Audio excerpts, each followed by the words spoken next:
What does the birth of a legendary hockey franchise have to do with a toxic, lethal fire that killed a 24-year-old firefighter on the Canadian prairies?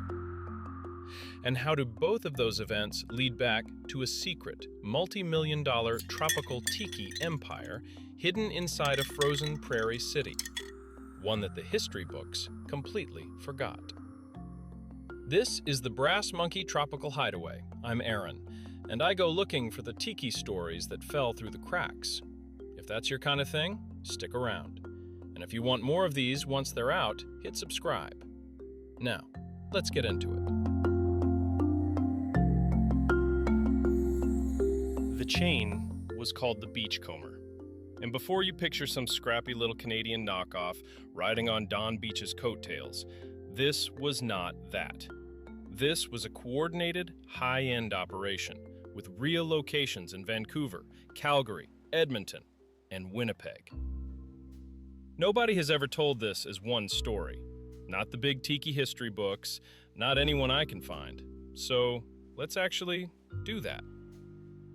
Let's start with the biggest one, because it's the one with the receipts, the proof. And speaking of proof, if you look down in the description of this video, I've placed direct, clickable links to every single primary source, document, and archival record I uncovered while putting this together.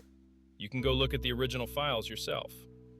But for now, let's talk about 220 Carleton Street, Winnipeg, and the Carleton Motor Hotel. Built in 1960 and 61, designed by a local architect named Lloyd Finch.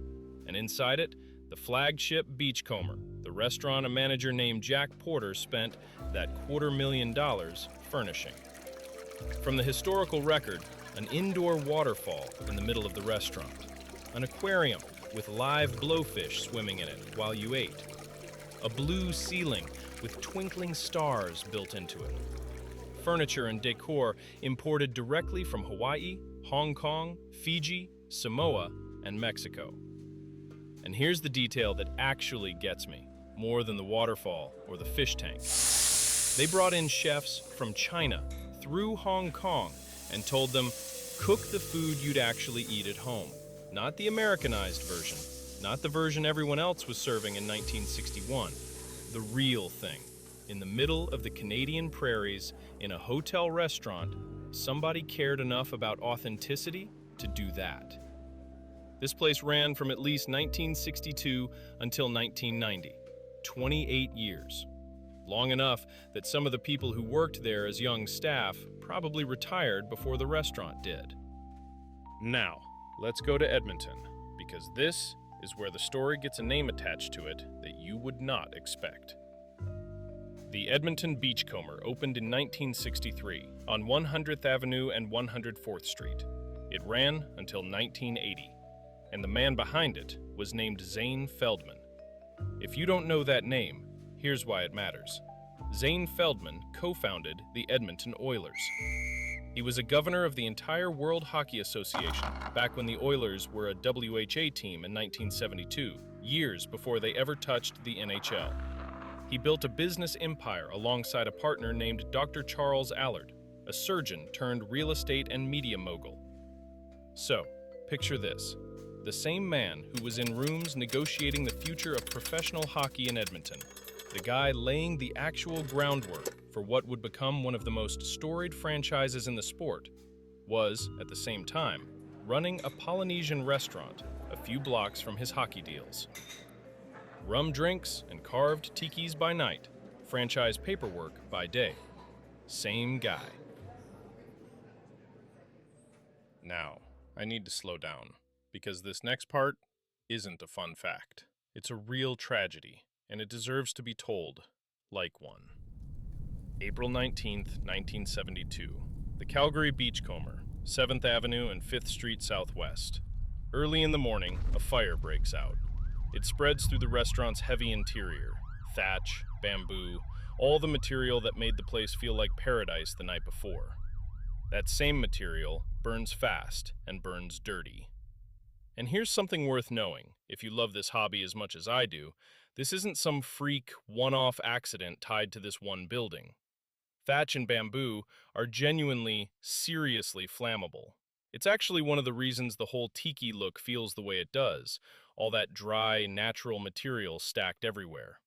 There's an entire industry today built around fire-retardant tiki thatch, specifically because builders learned this lesson decades ago. Even recently, a real tiki bar in Florida burned down, and fire crews specifically called out the thatched roof as part of what fed the flames. This is baked into the aesthetic itself. It always has been. A rookie firefighter named Gerald Walter, everyone called him Jerry, was 1 year into the job, 24 years old. He was trapped inside, in the smoke, and he died there. He is the 6th firefighter in the history of the Calgary Fire Department to die in the line of duty. The city still remembers him by name. There's an honor guard. There's a memorial. This isn't some forgotten footnote. The Calgary Fire Department itself keeps his name on the list to this day. I want to be careful here and just tell you what's actually confirmed. A fire broke out in the early morning, and it took Jerry Walter's life. I'm not going to guess at the exact cause because I couldn't verify it, and a moment like this deserves accuracy over a dramatic detail I can't back up. Here's where the story turns, though, because there's an actual second half to this. The restaurant's general manager was a man named Harris Dvorkin. Before the Beachcomber, he'd worked for Zane Feldman's business partner, Charles Allard. At the Beachcomber, Dvorkin had turned the place into what people called Alberta's first real nightclub. Dinner, drinks, dancing, late-night entertainment. He'd even booked Tiny Tim to play the opening night. After the fire took the building, Dvorkin didn't walk away from the restaurant business. He used the site to build something new, a steakhouse, then a full nightclub called Ranchman's Cookhouse and Dance Hall. It became one of the most legendary country music venues in Calgary's history, running for over 4 decades, hosting acts like Kenny Rogers and Tammy Wynette, becoming the literal home of Alberta's urban cowboy scene. A tiki bar burned down, and out of that fire came a completely different Calgary institution that people still talk about today. That's not a detail I added for drama, that's just what happened. And here's the genuinely good news buried in all of this. The hobby learned. Fire-retardant thatch is standard advice in the tiki community today, not an afterthought. People who build these spaces now know exactly why it matters, precisely because of moments like this one. That's not nothing. A real loss turned into knowledge that's actually kept people safe ever since. I'll be honest with you. A while back, I watched a video where someone in this hobby said they never light their drinks on fire in their own tiki bar. Too much fake foliage, too much thatch, too much bamboo, all of it hanging right over the bar top. It stuck with me enough that I made the same call in my own basement. I've got the fake palm fronds, the thatch, the bamboo, all of it, and I just don't risk an open flame near any of it. Researching this story, that memory came right back. I'd always kind of felt that lighting a drink on fire just for the look of it wasn't worth the risk, but hearing exactly what happened in Calgary settled that for me. I'll let the pros in the tiki bars handle that stuff. Flaming drinks go all the way back to Don Beach's original Zombie in the 1930s. It's practically tradition at this point.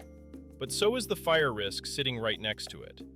So, if you've got a tiki bar of your own, maybe think twice before you light that next drink. Not because it'll ruin the fun, just because now you know exactly why it matters.